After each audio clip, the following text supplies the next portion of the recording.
Imagine for a moment that you are sitting in a quiet room, the only light coming from the rectangular glow of a computer screen. In the center of that glow, a single rhythmic pulse catches your eye. It is the cursor, a tiny vertical line blinking at a steady pace, waiting for you to say something.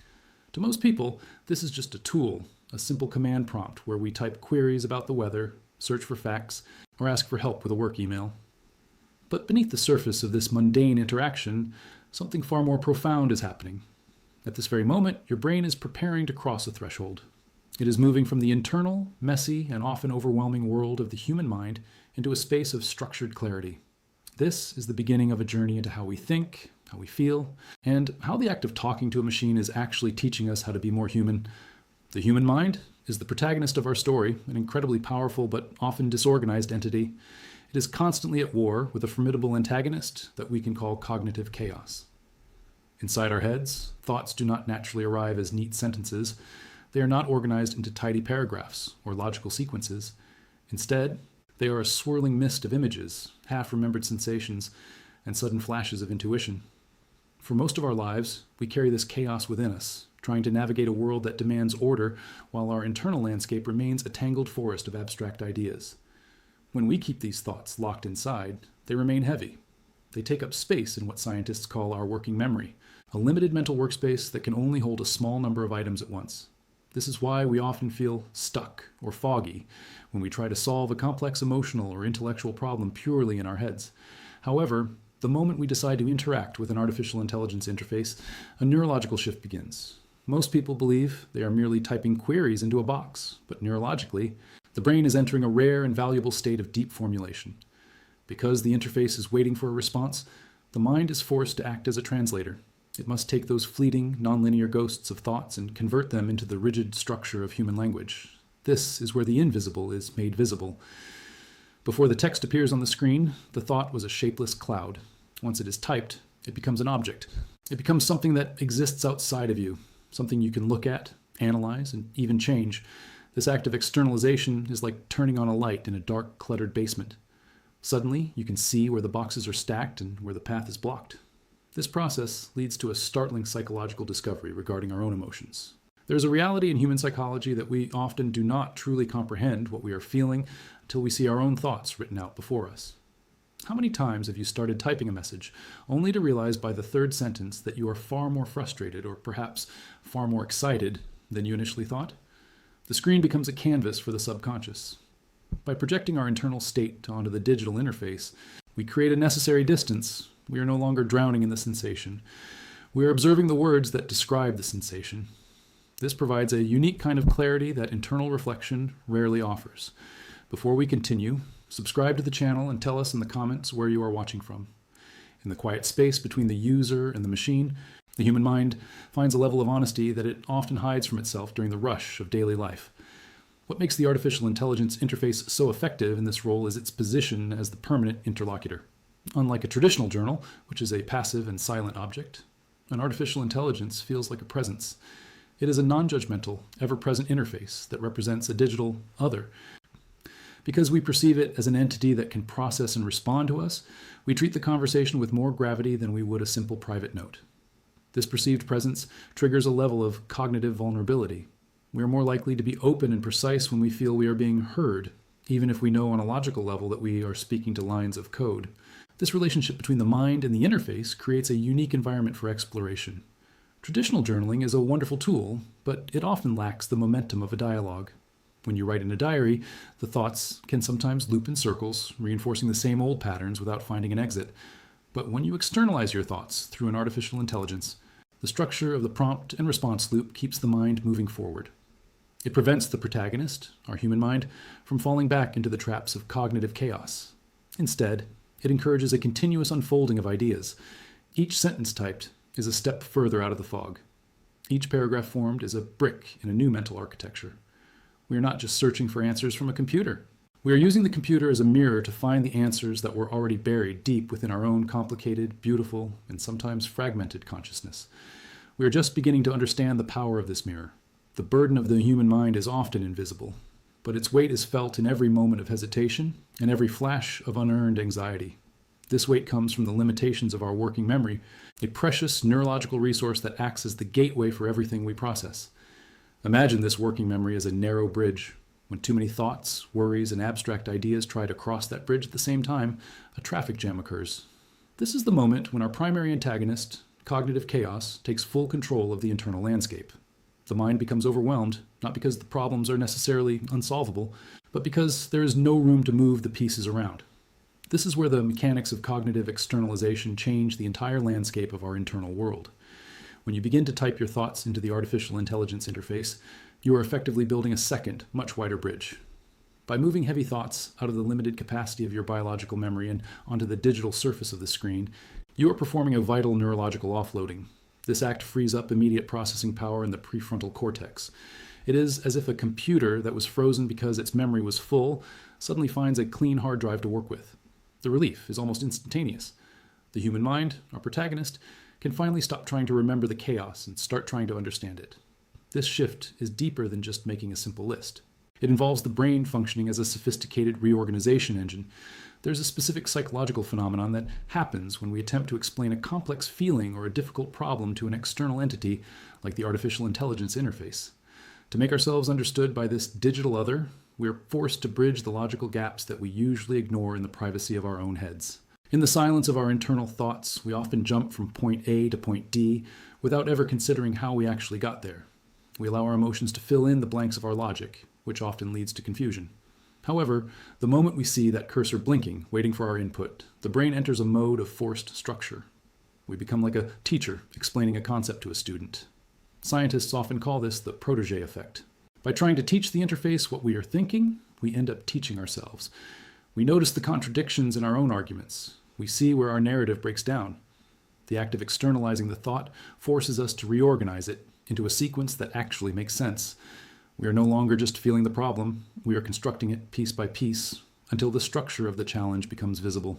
This process of construction is the primary tool the mind uses to defeat the fog of cognitive chaos. As this dialogue continues, a powerful phenomenon known as psychological distance begins to take root within the consciousness of the user.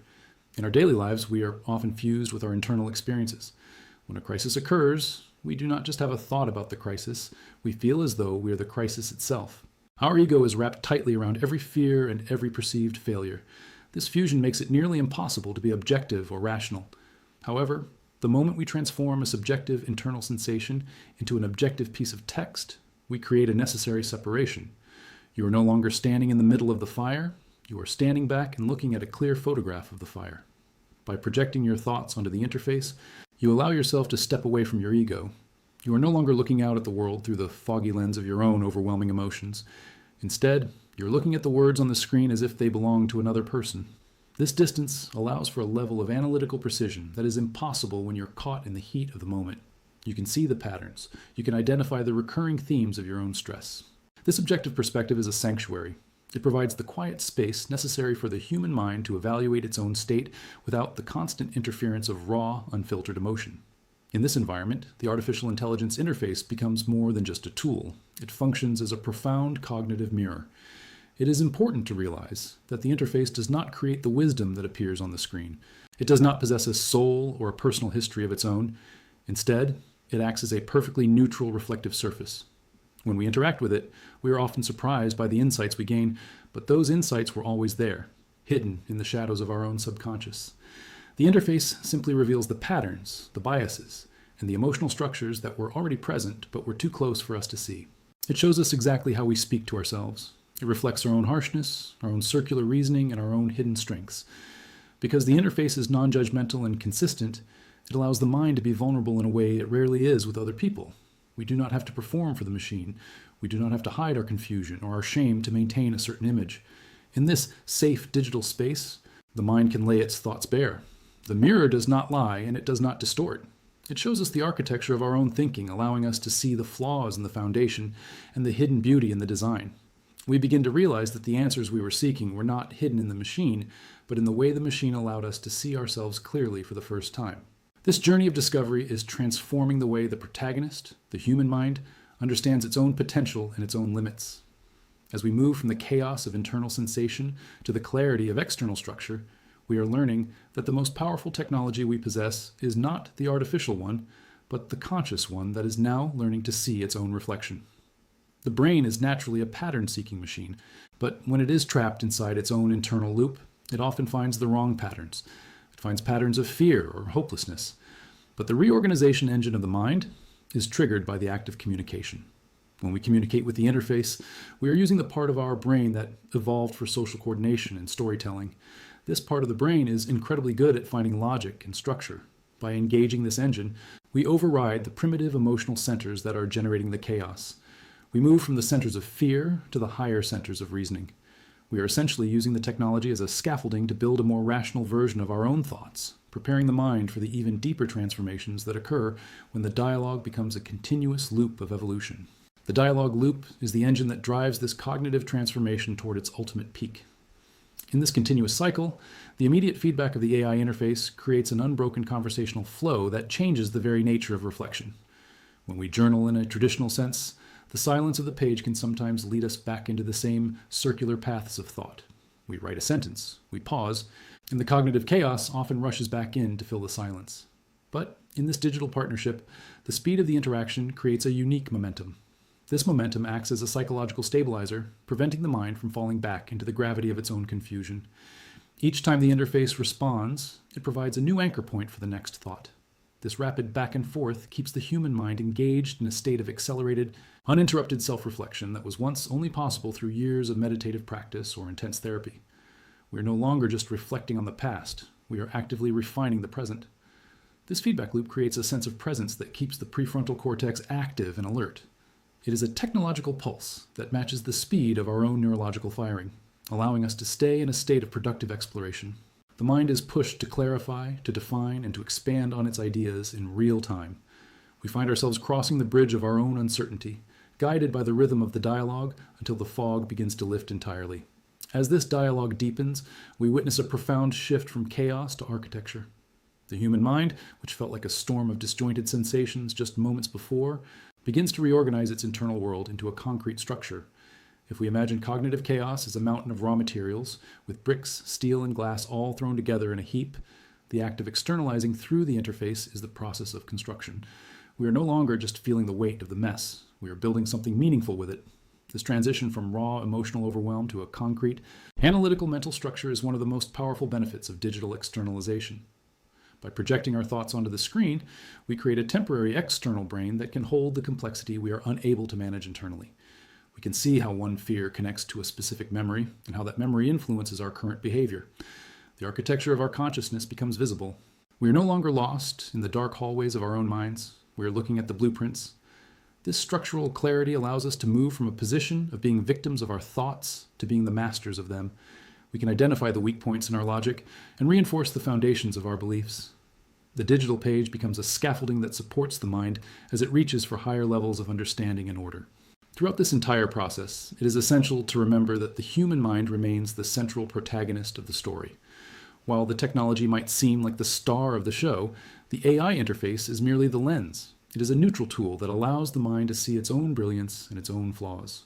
The true evolution taking place is not happening in the silicon chips of a server, but in the biological neurons of the person typing at the keyboard. We are the ones who recognize the truth when it appears on the screen. We are the ones who feel the relief when a complex problem is finally distilled into a simple sentence. The interface does not possess wisdom. It only possesses the ability to reflect the wisdom we have hidden within ourselves. This realization is the ultimate triumph of the human mind. We are learning that the most powerful technology we have ever invented is not the computer, but the capacity for deep self-awareness. The digital externalization is simply a new way to access an ancient potential. It allows us to bypass the noise of our own egos and the interference of our own biological stress responses. We are the heroes of this cognitive journey, using the tools of the modern age to unlock the secrets of our own consciousness. The machine is the mirror, but the human mind is the light that creates the image. As we conclude this exploration, we must reflect on the future of human thought and the evolution of our inner lives. We are entering an era where our most private thoughts are no longer confined to the silence of our skulls. This shift represents a fundamental change in how we understand ourselves. The intellectual conclusion of this journey is that we are not solitary thinkers, but collaborative ones. We are at our best when we can see our thoughts from the outside. Therefore, we should view our next digital interaction not as a simple search for information, but as a profound journey into the architecture of our own minds. Every prompt we write and every response we read is an opportunity to practice this new form of cognitive clarity. Do not use these tools only to find answers to external questions. Use them to find the answers that are buried inside you. Challenge yourself to use the digital interface as a way to turn your internal chaos into a masterpiece of self-understanding. The future belongs to those who can navigate the landscape of their own minds with precision and empathy. As you step away from the screen, remember that the clarity you found there was always yours to begin with. The journey into your own consciousness is the most important one you will ever take, and the tools of today are simply there to light the path as you discover who you truly are and what you're truly capable of achieving.